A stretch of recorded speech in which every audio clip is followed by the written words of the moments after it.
this content, we'll discuss about Aphthous ulcers. Oral ulcer is a break in the continuity of the epithelium involving connective tissue. Recurrent Aphthous stomatitis is defined as the presence of recurring ulcers confined to the oral mucosa in patients with no other signs or symptoms of underlying disease. Predisposing factors. Hematinic deficiency is the most common predisposing factor, and other factors include genetics, drugs like captopril, NSAIDs, sodium lauryl sulfate that is commonly present in toothpaste, trauma, stress, hormonal changes in bacteria like H. pylori. Systemic disease associated with recurrent Aphthous ulcer are anemia, Behçet syndrome, cyclic neutropenia, HIV, periodic fever syndrome, sweet syndrome, magic syndrome, inflammatory bowel disease. The pathogenesis of recurrent Aphthous stomatitis involves predominantly cell-mediated immune response in which tumor necrosis factor alpha plays a major role. Tumor necrosis factor alpha initiates inflammatory process leading to release of lysosomal enzymes and thus causing tissue necrosis. This leads to the formation of Aphthous ulcer.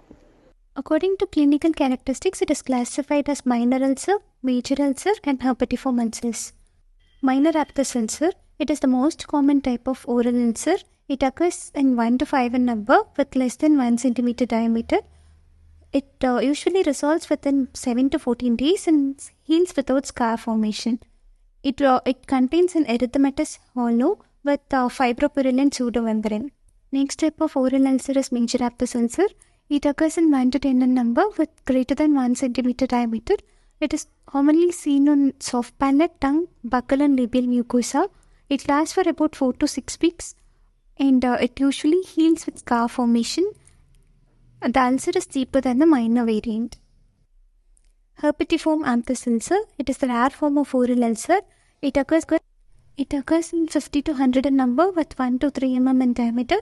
It is commonly seen in anterior part of the mouth, tip, lateral and ventral tongue, and floor of the mouth. It resolves in 7 to 14 days and heals without scarring.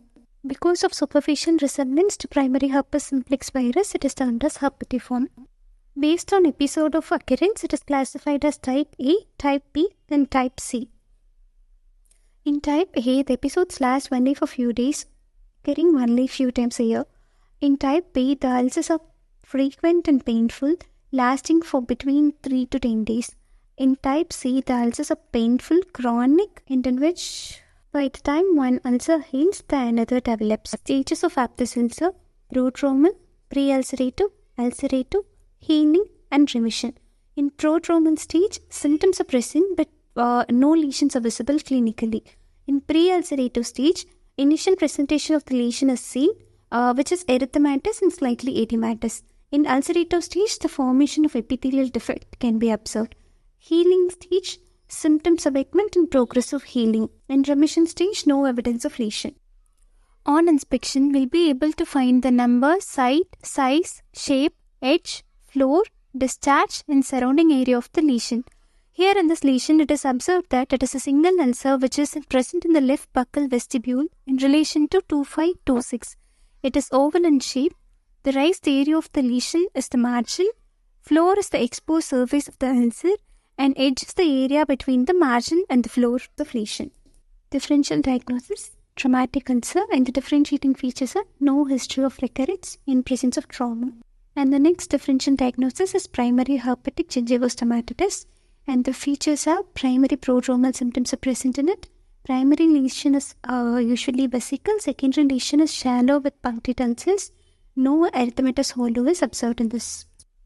Cyclic neutropenia, fever, oral Aphthous-like ulcer, pharyngalgia, and neck lymphadenopathy every 21 days. Points to be noted during diagnosis are drug history, family history, duration of ulceration, frequency of ulceration, site of ulcer, number of ulcers, skin problems, gastrointestinal disturbances, associated medical conditions, size and shape of ulcers, surrounding tissue, age and base of the ulcer. Investigation: hemoglobin and full blood count, ESR, serum B12, serum or red cell folate, anti-gliadin, and anti-endomycin autoantibodies. The topical treatment includes identification and elimination of causative factor.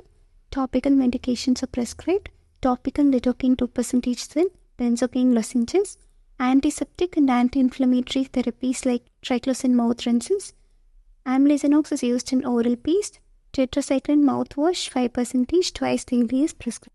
Topical steroids like triamcinolone acetonide 0.1%, clobetasone ointment 0.05% 2 times per day, intralesional injection of triamcinolone, local cauterization. Systemic therapy, nutritional supplements, vitamin B12 is mandatory for all type of Aphthous ulcer. Tablet colchicine, tablet pentoxifylline, systemic corticosteroids and immunosuppressants are prescribed. Light therapy, low-level laser therapy at a wavelength of 658 nanometer reduces inflammation and increases reepithelialization of Aphthous ulcers.